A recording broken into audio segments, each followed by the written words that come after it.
जय हिंद साथियों, नमस्कार। मैं हूं अभय और आप सभी का स्वागत करता हूं आपके अपने परिवार अभय एक्सेल कंप्यूटर में। दोस्तों, ट्रिपल सी कंप्लीट सिलेबस की इस सीरीज में आज आप पढ़ेंगे ट्रिपल सी के 4 चैप्टर स्प्रेडशीट के अंतर्गत लिब्रे ऑफिस कैल्क के बेसिक्स के बारे में। ट्रिपल सी एग्जाम और अदर एग्जाम के लिए लिब्रे ऑफिस कैल्क आपके लिए काफ़ी ज़्यादा इंपॉर्टेंट है, क्योंकि एग्जाम्स में लिब्रे ऑफिस कैल्क के काफ़ी सारे क्वेश्चंस पूछे आते हैं। इसके फार्मूले से और मीनूट से काफ़ी सारे क्वेश्चंस पूछे आते हैं। तो इस वीडियो को लास्ट तक आप जरूर देखिएगा। प्रीवियस क्लासेस में मैंने ट्रिपल सी का फर्स्ट चैप्टर, सेकेंड चैप्टर और third chapter Libre office writer को कंप्लीट किया है, जिसके लिए मैंने एक अलग से प्लेलिस्ट बना दी है, triple C new syllabus complete course in Hindi की। वहां पर चैप्टर वाइज सारे वीडियोस आपको मिल जाएंगे। तो टाइम वेस्ट ना करते हुए चलिए शुरू करते हैं आज की क्लास। और क्लास को स्टार्ट करने से पहले वीडियो को आप ज्यादा से ज्यादा शेयर कर दीजिए, ताकि ज्यादा से ज्यादा स्टूडेंट्स मेरे साथ जुड़ सकें और आसानी से ट्रिपल सी का एग्जाम टॉप कर सकें। तो चलिए शुरू करते हैं।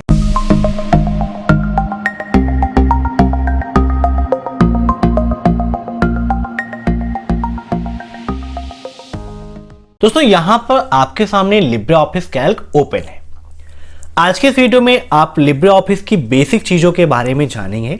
एक्सप्लेन करके आपको मैं समझाऊंगा सेल क्या होता है, कैसे एड्रेस बनता है, नेम बॉक्स क्या है, फार्मूला बार क्या होता है, मेनूज के बारे में सब कुछ बेसिक से एक्सप्लेन करने वाला हूं। तो अगर आप प्रैक्टिकल के पर्पज से सीखना चाहते हैं तो भी इस वीडियो को देखिएगा, और एग्जाम के पर्पज से भी काफी ज्यादा इंपॉर्टेंट है। दोस्तों, लिब्रे ऑफिस कैल्क में जो सबसे बेसिक चीज है वो होती है सेल। और यहां पर इसको थोड़ा सा हम जूम कर लेते हैं। जूम के लिए प्रीवियस क्लासेस में मैंने आपको बताया है कि जो नीचे है इसको हम बोलते हैं स्टेटस बार, और यहां पर कॉर्नर पे जूम का ऑप्शन दिया गया है, यहां से आप जूम कर सकते हो। यहां पर जो आपको ABCD दिख रहा है ये आपके क्या है, कॉलम नंबर हैं, और जो ये 1 2 दिख रहे हैं, ठीक है, ऐसे ये आपकी क्या है, रो हैं। ठीक है, तो जो ये क्या है, आपकी रो है, और ये क्या है, कॉलम है। जब आप कहीं पर कर्सर अपना ले जाते हैं, किसी को सेलेक्ट करते हैं, तो जो ये बाउंडिंग बॉक्स हमें दिख रहा है इसको हम बोलते हैं सेल। क्या बोलते हैं? जो बाउंडिंग बॉक्स हमें दिख रहा है इसको हम बोलते हैं सेल। ठीक है, याद रखिएगा। यहां पर आपको दिख रहा है B3। B3 क्या है? आपका नेम बॉक्स है। ठीक है, नेम बॉक्स में B3 आपको शो हो रहा है, लेकिन ये B3 क्या है? B3 आपका सेल का एड्रेस है। सेल एड्रेस कैसे बनता है ये भी आप समझ लीजिए। जैसे अभी मैंने कहां पर कर्सर रखा, यहां पर कर्सर रखा, तो ये किस कॉलम में है? A कॉलम में है। और किस रो में है? दूसरी रो में है। इसीलिए नेम बॉक्स में आप देखें तो यहां पर आपको दिख रहा है क्या? A2। तो ऐसे यहां पर मैंने रखा तो ये क्या हो गया बताइए फटाफट? E कॉलम में है, देखिए E हाईलाइट है, और यहां से 5वें कॉलम में है तो 5 हाईलाइट है, मींस इसका एड्रेस क्या हो गया? E5 हो गया। इसको आप याद रखिए, क्योंकि एग्जाम में इसी के अकॉर्डिंग कैलकुलेशन होती है। अब किसी सेल में जो वैल्यू हम पुट करते हैं, जो भी वैल्यू हम लिखते हैं, जैसे यहां पर आपके अपने परिवार का नाम लिख दिया मैंने, तो ये आपको देखिए यहां पर फार्मूले बार में भी प्रदर्शित होगा। ये जो है इसको हम बोलते हैं फार्मूला बार या फिर इनपुट लाइन। तो एक क्वेश्चन आपके एग्जाम में इससे संबंधित पूछा जाता है कि किसी सेल में लिखे हुए डाटा को कौन रिप्रेजेंट करता है, या सेल में जो भी वैल्यू हम लिखते हैं वह कहां प्रदर्शित होती है? तो फार्मूला बार में प्रदर्शित होती है। अगर आप चाहें तो फार्मूला बार में कोई चेंजिंग करेंगे इस टेक्स्ट में तो यहां पर भी चेंजिंग हो जाएगी। जैसे यहां से हम कंप्यूटर हटा देते हैं तो देखिए सेल में भी कंप्यूटर हट गया है, और कुछ ऐड करना है तो वह भी वहां से ऐड हो जाएगा। ठीक है, अब इस सेल में मान लीजिए हमें कोई चेंजिंग करनी है, कोई एडिटिंग करनी है, तो एडिट करने के लिए चाहे आप यहां पे डबल क्लिक करें तब यह सेल एक्टिवेट हो जाएगा और यहां पर आप एडिट कर सकते हैं, या फिर इस सेल को सेलेक्ट करके आप F2 की प्रेस करेंगे। कौन सी की? F2 फंक्शन की का उपयोग करेंगे, तब आपका यह सेल एडिट मोड में आ जाएगा और यहां से आप एडिट कर सकते हो। ठीक है, अब सबसे पहले यहां पर हम देख लेते हैं मेनू के बारे में, और उसके पहले सबसे ऊपर जो पट्टी है ये हमारी होती है टाइटल बार। क्या होती है? टाइटल बार एग्जाम में पूछा जाता है कि किस बार पर फाइल का नेम प्रदर्शित होता है, तो टाइटल बार पर प्रदर्शित होता है। या फिर ये पूछ लेता है कि फाइल का नाम कहां प्रदर्शित होता है, तो टाइटल बार में होता है। तो टाइटल बार आपका सबसे ऊपर होता है। यहां पर जो बाय डिफॉल्ट नेम होता है वो अनटाइटल्ड 1 होता है। और क्वेश्चन पूछा जाता है कि स्प्रेडशीट में बाय डिफॉल्ट फाइल का नेम क्या होता है, तो क्या होता है? अनटाइटल्ड 1। उसके बाद जो भी आप प्रोग्राम ओपन किए रहेंगे वो नाम होगा। जैसे राइटर था तो untitled 1 dash Libre office writer, ये कैल्क है तो अनटाइटल्ड 1 लिब्रे ऑफिस कैल्क। मेनू यहां पर कितनी होती हैं? तो 11 मेनू होती हैं। कौन कौन सी? File, edit, view, insert, format, style, sheet, data, tools, window और हेल्प। ठीक है, याद रखिएगा, file, edit, view, insert, format, style, sheet, data, tools, window और हेल्प। इस प्रकार से आपकी टोटल 11 मेनू यहां पर होती हैं। यहां पर रो कितने होते हैं, कॉलम कितने होते हैं, यह भी आपके एग्जाम में पूछा जाता है। तो देखिए, रो की जो संख्या है वो है 10,48,576। कितने? 10,48,576। और कॉलम की संख्या आपकी 1024 है। 1024 कॉलम और रो की संख्या 10,48,576 होती है। अभी हम कहां पर हैं? A1 सेल पर हैं। हमें जाना है नीचे, तो हमने कंट्रोल यहां पर देखिए, अभी हम कहां पे आ गए? लास्ट रो में। कंट्रोल के साथ में डाउन एरो आप प्रेस करेंगे तो आप लास्ट सेल पे आ जाएंगे। लास्ट रो कौन सी है? 10,48,576। ऐसे हमें लास्ट सेल पे जाना है, तो लास्ट सेल पे जाए तो AMJ हमारा लास्ट कॉलम है और रो कौन सी है? 10,48,576 है। नेम बॉक्स में इसका एड्रेस देखेंगे तो AMJ 10,48,576 होता है।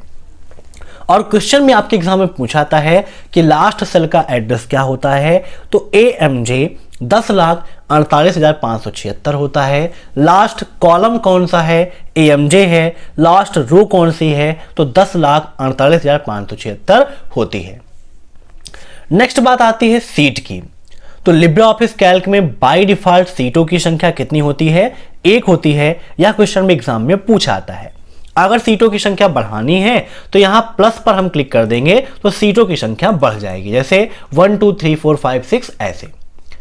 अब जो सीट है, सीट का जो नाम है यह कितने अक्षरों का हो सकता है, तो इस पर राइट क्लिक करेंगे और रीनेम सीट पर क्लिक करेंगे तो आप यहां से इस सीट को रीनेम कर सकते हो। जब MS वर्ड का हम उपयोग करते थे तो MS वर्ड में जो सीट का नाम था वह सिर्फ और सिर्फ 31 कैरेक्टर का हो सकता था। कितना? 31 कैरेक्टर। लेकिन यहां पर जो फाइल का नेम है, जो सीट का नेम है, वो आप चाहें तो आप 100 वर्ड, 1000 वर्ड से भी ज्यादा लंबा रख सकते हैं। ठीक है, याद रखिएगा। अब चलिए आते हैं फिर से हम बैक होके अपने पहले सेल पर।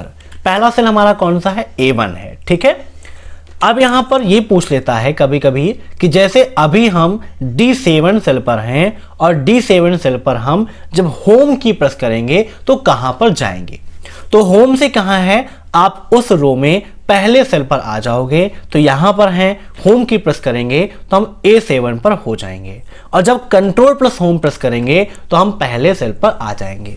मींस पहले सेल पर जाने के लिए हमें कंट्रोल प्लस होम का उपयोग करना है और जिस रो में है हम उस रो में पहले सेल पर जाने के लिए हम होम का उपयोग करेंगे। ठीक है, याद रखिएगा। अब आगे जो चीज आपके एग्जाम में पूछी जाती है कि लिब्रे ऑफिस कैल्क का बाय डिफॉल्ट फॉन्ट नेम और फॉन्ट साइज क्या होती है। तो लिब्रे ऑफिस कैल्क में आप यहां पर देख सकते हैं बाय डिफॉल्ट जो फॉन्ट नेम है वो है लिब्रेशन सैंस। याद रखिएगा, लिब्रेशन सैंस होता है आपके लिब्रे ऑफिस कैल्क का बाय डिफॉल्ट फॉन्ट नेम और फॉन्ट साइज कितनी होती है? तो 10 होती है। ठीक है, याद रखिएगा। अब देख लेते हैं मैक्सिमम और मिनिमम के बारे में, है ना, क्योंकि यह भी आपके लिए काफी ज्यादा इंपॉर्टेंट है। तो फॉन्ट साइज में आप देखें तो मिनिमम जो होती है आपकी 6 होती है। कितनी होती है? 6 होती है। और मैक्सिमम कितनी होती है? 96 होती है। अब कौन कौन सी फॉन्ट साइज इस डायलॉग बॉक्स में होती है यह भी आपके लिए इंपॉर्टेंट है।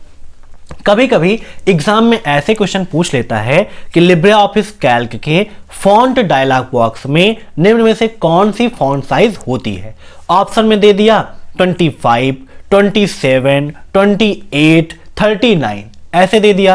अब आप किस पे टिक करेंगे, तो यहां पर देखिए 6, 7, 8, 9, 10 ये सीक्वेंस से होता है। फिर 10.5, 11, 12, 13, 14, 15, 16 तक सीक्वेंस से है। फिर 2 का अंतर 18, 20, 22, 24, 26, 28, 28 के बाद 4 का अंतर 32, 36, 40, 44, 48, फिर 6 का अंतर है ना 54, 60, 66, 72, फिर 8 का अंतर 80, 88 और 96। तो ये आपकी फॉन्ट साइज डायलॉग बॉक्स के अंतर्गत होती है। ठीक है, याद रखिएगा। अब इसके बाद हम ये जान लेते हैं कि लिब्रे ऑफिस कैल्क को हम कैसे ओपन करेंगे और कैसे क्लोज करेंगे। ठीक है, ये भी आपके लिए इंपॉर्टेंट है। और इसकी जो जूम साइज है वो मैक्सिमम और मिनिमम कितनी होती है। तो जूम साइज का जो ऑप्शन है ये हमें सबसे नीचे मिल जाता है स्टेटस बार में। मैक्सिमम करना है तो यहां पर देखिए जो प्लस का सिंबल बना है, प्लस पे आप क्लिक करेंगे तो यहां से आपको मैक्सिमम मिल गया। कितना है 400 होता है लिब्रे ऑफिस कैल्क का मैक्सिमम जूम परसेंटेज। ऐसे ही मिनिमम चाहिए तो माइनस पर आप क्लिक करेंगे तो यहां पर आप देख सकते हैं नीचे कॉर्नर पे दिखाई दे रहा होगा 20% होता है आपका minimum zoom percent Libre office Calc का। तो मिनिमम जूम और मैक्सिमम जूम दोनों आपके लिए काफी इंपॉर्टेंट है और दोनों अक्सर एग्जाम में पूछे आते हैं।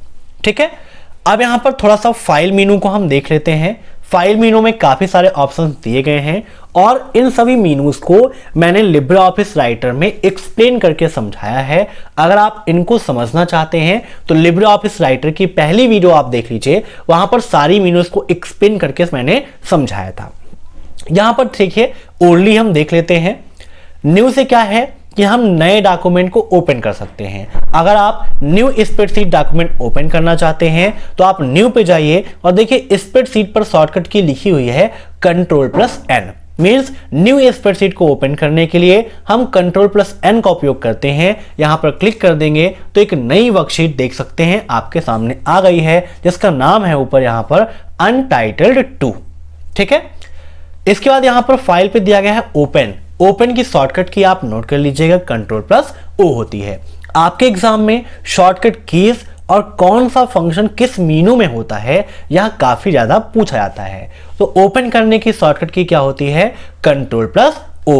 ठीक है, फिर ओपन रिमोट। ओपन रिमोट का मतलब है कि अगर आपने कोई डॉक्यूमेंट अपना ऑनलाइन क्लाउड स्टोरेज पर सेव करके रखा है तो आप वहां से डायरेक्टली ओपन कर सकते हो, है ना। जैसे कि आपने गूगल ड्राइव पर रखा है, वन ड्राइव पर रखा है, IBM फाइलनेट P8 पर रखा है, मीन्स इसमें से कहीं पर आपने रखा है तो डायरेक्टली आप अपने लिब्रे ऑफिस कैल्क में यहां से ला सकते हो। फिर है रीसेंट डॉक्यूमेंट। रीसेंट डॉक्यूमेंट में हाल ही में जो डॉक्यूमेंट्स आपने ओपन किए थे, जिनका आपने उपयोग किया था, वो यहां पर दिखाई देगा। आपके एग्जाम में यह क्वेश्चन पूछा जाता है कि क्या लिब्रे ऑफिस कैल्क में रीसेंट डॉक्यूमेंट हम देख सकते हैं। तो जी हां, बिल्कुल देख सकते हैं। जो भी डॉक्यूमेंट्स उपयोग किए गए हाल ही में वो यहां पर प्रदर्शित होते हैं। नेक्स्ट है क्लोज का ऑप्शन। क्लोज ऑप्शन के द्वारा हम लिब्रे ऑफिस कैल्क को जो विंडो ओपन है वो हमारी क्लोज हो जाएगी। ठीक है, क्लोज हो गई, पहले वाली विंडो सामने आ गई। फिर यहां पर विजार्ड का ऑप्शन दिया गया है। विजार्ड का ऑप्शन किस मेनू में होता है, तो फाइल मेनू में होता है। कौन कौन से ऑप्शन मिलते हैं, जैसे letter, fax, agenda, document converter, euro converter, address data source, ये सारे ऑप्शंस आपको इसके अंतर्गत मिलते हैं। नेक्स्ट है टेम्पलेट। टेम्पलेट की शॉर्टकट की नोट कर लीजिएगा। मैनेज टेम्पलेट्स की होती है Ctrl+Shift+N। एग्जाम में काफी ज्यादा पूछा जाता है तो Ctrl+Shift+N होती है। सेव एज टेम्पलेट के लिए Shift+F11 का उपयोग करते हैं। ठीक है, टेम्पलेट्स क्या होते हैं ये सब जानने के लिए आप लिब्रे ऑफिस राइटर की पहली मेनू का जो वीडियो है वो जरूर देखिएगा। फिर यहां पर दिया गया है सेव का। सेव की शॉर्टकट की Ctrl+S होती है। सेव एज की Ctrl+Shift+S होती है। ठीक है। सेव के द्वारा हम डॉक्यूमेंट को सेव कर सकते हैं और सेव एज के द्वारा भी हम सेव कर सकते हैं। मान लीजिए कि हमने कोई स्प्रेडशीट फाइल बनाई है, उसमें कुछ एडिट किया है, अब हम चाहते हैं कि मॉडिफाई होकर दोनों फाइलें हमारी सेव रहें, तो इसके लिए हम सेव एज का उपयोग करते हैं। ठीक है। ऐसे ही दोस्तों यहां पर आगे दिया गया है सेव रिमोट का। सेव रिमोट के द्वारा डायरेक्टली आप अपने ऑनलाइन ड्राइव पर डाटा को सेव कर सकते हैं। सेव अ कॉपी से एक सेम टू सेम ऐसी ही कॉपी आपकी अलग नेम से सेव हो जाएगी। सेव ऑल के द्वारा जितनी भी कैल्क की आपकी विंडोज ओपन है उन सभी को आप एक साथ सेव कर सकते हो। एक्सपोर्ट के द्वारा आप अपने डाटा को अलग फॉर्मेट में एक्सपोर्ट करना चाहते हो तो वो भी आप एक्सपोर्ट कर सकते हैं। पीडीएफ के रूप में करना है तो एक्सपोर्ट एज पीडीएफ के द्वारा आप अपने स्प्रेडशीट डाटा को पीडीएफ के रूप में कन्वर्ट कर सकते हो। अगर कहीं पर भेजना है तो आप सेंड कर सकते हो ईमेल डॉक्यूमेंट के रूप में, email as open document spreadsheet के रूप में, एमएस एक्सेल के रूप में, पीडीएफ के रूप में या ब्लूटूथ के जरिए भी डायरेक्टली आप यहां से सेंड कर सकते हो। प्रीव्यू इन वेब ब्राउजर के द्वारा आप अपने डॉक्यूमेंट को वेब ब्राउजर के रूप में देख सकते हैं। जैसे अभी मैंने क्लिक कर दिया तो देखिए वेब ब्राउजर के रूप में आपका यह डॉक्यूमेंट प्रदर्शित हो रहा है। ठीक है। तो ऐसे वेब ब्राउजर के रूप में आप प्रीव्यू कर सकते हैं। प्रिंट प्रीव्यू की शॉर्टकट की क्या होती है? Ctrl+C+O होती है। प्रिंट की शॉर्टकट की क्या है? Ctrl+P होती है। प्रिंटर से संबंधित सेटिंग करनी है तो इसके लिए आप इसका उपयोग कर सकते हैं। फिर आपको डॉक्यूमेंट के बारे में जानकारी चाहिए अपने स्प्रेडशीट के बारे में तो प्रॉपर्टीज पे आप क्लिक कर देंगे तो आपको इससे संबंधित जो भी जानकारी है मिल जाएगी। जैसे फाइल नेम अनटाइटल्ड है, क्रिएटेड डेट 23/11/2020 है। ठीक है। तो ऐसे इसको आप यहां पर जानकारी प्राप्त कर सकते हो। नेक्स्ट ऑप्शन मिलता है यहां पर डिजिटल सिग्नेचर का। तो डिजिटल सिग्नेचर आप ऐड करना चाहो तो यहां से ऐड कर सकते हो। और लास्ट ऑप्शन है एग्जिट लिब्रे ऑफिस का, जिसकी शॉर्टकट की होती है Ctrl+Q। और एग्जाम में पूछा आता है कि लिब्रे ऑफिस से बाहर आने के लिए किस शॉर्टकट की का उपयोग करते हैं, तो Ctrl+Q का उपयोग करते हैं। तो ये था लिब्रे ऑफिस का पूरा बेसिक ट्यूटोरियल। मैं आशा करता हूं कि आपको यह वीडियो पसंद आया होगा। अगर आपको यह वीडियो पसंद आया हो तो वीडियो को लाइक जरूर करिएगा और चैनल पर नए हैं तो चैनल को सब्सक्राइब जरूर करिएगा, क्योंकि यह परिवार आपका है तो इस परिवार को बढ़ाने का, सजाने और संवारने का काम भी आप ही का है। तो फटाफट लाइक करिए, शेयर करिए और सब्सक्राइब करिए। Thanks for watching my video. फिर मिलते हैं नेक्स्ट क्लास में शाम को 7:30 बजे। तब तक के लिए बाय बाय।